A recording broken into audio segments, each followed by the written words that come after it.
इंदौर में पिछले दिनों हुए दोहरे हत्याकांड के आरोपी को इंदौर पुलिस ने गोवा से गिरफ्तार किया है। 8 नवंबर को मानसिक रोगी पुलिंद धामंदे ने अपने पिता रिटायर्ड बैंक अधिकारी के धामंदे और बहन रमा की मुसली मारकर हत्या कर दी थी।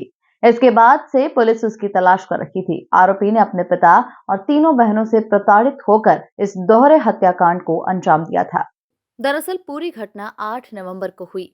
ये घटना संयुक्तागंज थाना क्षेत्र के वसुदेव कुटुंबकम अपार्टमेंट संवाद नगर की है। यहाँ रहने वाले 76 वर्षीय पिता किशोर धामंदे और बहन रमा अरोरा की पुलिंद धामंदे ने मुसली से हमला कर हत्या कर दी थी।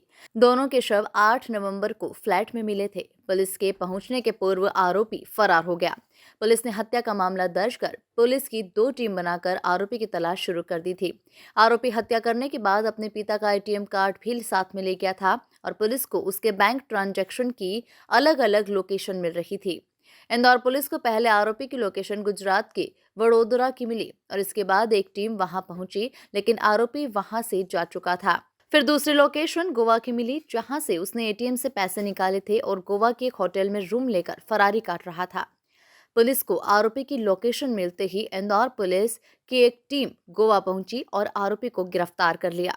आरोपी ने कई दिनों तक गोवा के बीच पर फरारी काटी और आखिरी में मुखबिर की सूचना पर पुलिस ने उसे गिरफ्तार कर लिया। पूछताछ में आरोपी ने बताया कि पिता और तीनों बहनें उसे मानसिक रोगी बोलकर प्रताड़ित करती थी। इसी के चलते उसने दोहरे हत्याकांड को अंजाम दिया। ये जो एक दोहरा हत्याकांड थाना संयोगितागंज में हुआ था, इसके बाद ये आरोपी घटना को अंजाम देके यहाँ से वडोदरा चला गया था ट्रेन से, और आरोपी उसके बाद वहाँ से गोवा चला गया था, जिसके लिए टीम जो है संयोगितागंज की 2 टीमें सतत प्रयास में लगी रहीं। टीम गुजरात भी गई थी पहले, वहाँ पे भी उन्होंने जो भी टेक्निकल साक्ष्य बैंक के माध्यम से उनको प्राप्त हुए थे, उसके आधार पर वहाँ वो 3 दिन सर्च किए उन्होंने। फिर जैसे ही साक्ष्यों का पता चला कि वो गोवा से संबंधित हैं, तो विगत 3 दिनों से टीम गोवा में वहाँ की स्थानीय पुलिस के साथ मिलकर प्रयासरत थी और बेसिक पुलिसिंग और पुरानी मुखबिरी के आधार पर ही जो टेक्निकल साक्ष्य का केवल गोवा में होना पाया गया था, पर गोवा में इनको इतने बड़े गोवा में ढूंढ कर और उस आरोपी को पहचान कर चिन्हित कर लोगों से पूछताछ कर उसको वहाँ से हिरासत में लिया गया। सर, कारण क्या था इस पूरी घटनाक्रम को अंजाम देने का मुख्य कारण? जैसा कि आरोपी से बात करने के बाद पता चला कि आरोपी को यह लगता है कि वह मानसिक रूप से पूर्णतः स्वस्थ है एवं आरोपी को उसके माता पिता के द्वारा और उसकी जो 3 बहनें हैं उसके द्वारा इस कहकर प्रताड़ित किया जा रहा है कि वो पागल है। इसको 4 बार रिहेबिलिटेशन सेंटर भी भेजा गया है। तो आरोपी को ये हमेशा से लगता था कि वो पूर्ण रूप से स्वस्थ है और उनकी बहनें जानबूझकर अपने माता पिता का सहारा लेते हुए प्रॉपर्टी को अपने कब्जे में लेकर उसको शोषण कर रही है।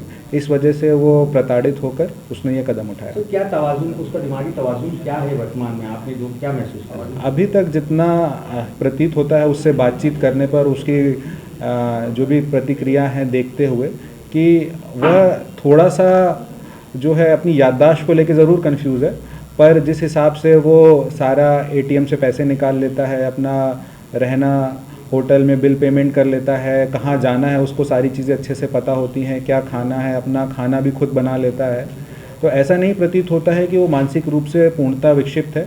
हो सकता है उसकी कुछ मानसिक समस्याएं हो, परंतु वो एक आम जन की तरह ही वाद व्यवहार करता है और अपनी दैनिक क्रियाएं कर लेता है। शादी न होने की वजह से भी हाथ था? ऐसा कोई अभी तक तो सामने नहीं आया कि उसकी शादी ना होने के कारण उसको आवेश था।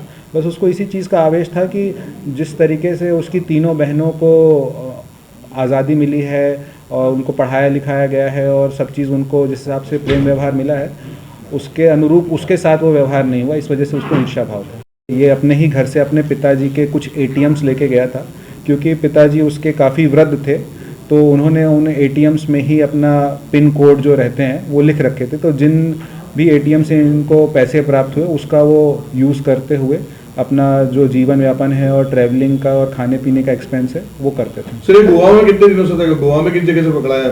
जो साउथ गोवा से या नॉर्थ गोवा से, किस जगह? ये बेसिकली नॉर्थ गोवा से पकड़ाया गया है और वहाँ पे ये एक होटल में किराए से रह रहा था। फिर होटल वालों ने जब इसका पैसा खर्चा कम हो गया तो उसी होटल वालों ने इसे बोला रूम खाली करने के लिए, उसके बाद ये फिर वहीं बीच में और आसपास जहाँ भी इसका खाना पीना जो थोड़े बहुत पैसे बचे थे उससे ये अपना जीवन बसर करता था। सर हत्या की हिदायत दी थी इसने अंजाम और 2 दिनों तक क्या वहीं पर बैठा रहा था, ऐसी बात सामने आ रही है? अभी तक जितना पूछताछ में सामने आया है कि ये एक क्षणिक आवेश में आके इसने अपनी बहन और माता पिता को आहत किया था। उसके बाद फिर इसने जब इसको लगा कि उनकी डेथ ही हो गई है और फिर उसके बाद इसने उनको दूसरे रूम में शिफ्ट किया और वहीं पे एक दिन अपना व्यतीत किया। फिर जब कमरे से बदबू आने लगी और फिर जब इससे लगा कि अब ये पकड़ में आ सकता है तो उसके बाद फिर ये घर में ताला मार के भाग गया। तो इसने अंजाम कैसे दिया, मतलब पूरी घटना को पहले किसको मारा फिर मतलब कौन सा ऐसा हथियार इसने? ये जो आप लोग ओखली खलबट्टा जानते होंगे, उसका जो मुंह सर रहता है उस बड़ा ही हैवी होता है, वो हथौड़ा नुमा रहता है, तो उसी का प्रयोग करते हुए उसने जब इसकी बहन अपने पिताजी को विज़िट करने आई थी और उनके बीच में बातचीत हो रही थी तो उसी बात में किसी को नाराज़गी और अपने पुराने ईर्ष्या को देखते हुए इसने पहले अपनी बहन को मारा तो बीच में उसके पिताजी आ गए तो फिर इसने दोनों को ही उस मूसल से मार के उनकी हत्या कर दी। सर घटना वाले दिन क्या ऐसी कोई बात निकल के आई थी जो मजबूर हो गया मानने? जैसा कि ये पहले से भी आपको बताएं कि मानसिक रोगी है, ऐसा उसको लगता था कि वो पूर्णतः स्वस्थ है, इसका इलाज भी चल रहा था। तो उसको जो डॉक्टर ने जो दवाइयाँ प्रिस्क्राइब करी थी वो दवाइयों को खाने के लिए उसके पिताजी और उसकी बहन ने आके कहा था कि ये दवाइयाँ खा लीजिए। उस बात को लेके ही वो आवेशित हो गया कि मैं मानसिक रोगी नहीं हूँ और आप मुझे प्रताड़ित करने के लिए दवाइयाँ दे रहे हैं। इस वजह से ही ये उसने इस घटनाक्रम को अंजाम दिया। बाकी बहनों बहरहाल पुलिस आरोपी से पूछताछ में जुटी हुई है। इंदौर से द नेशन टाइम्स की रिपोर्ट।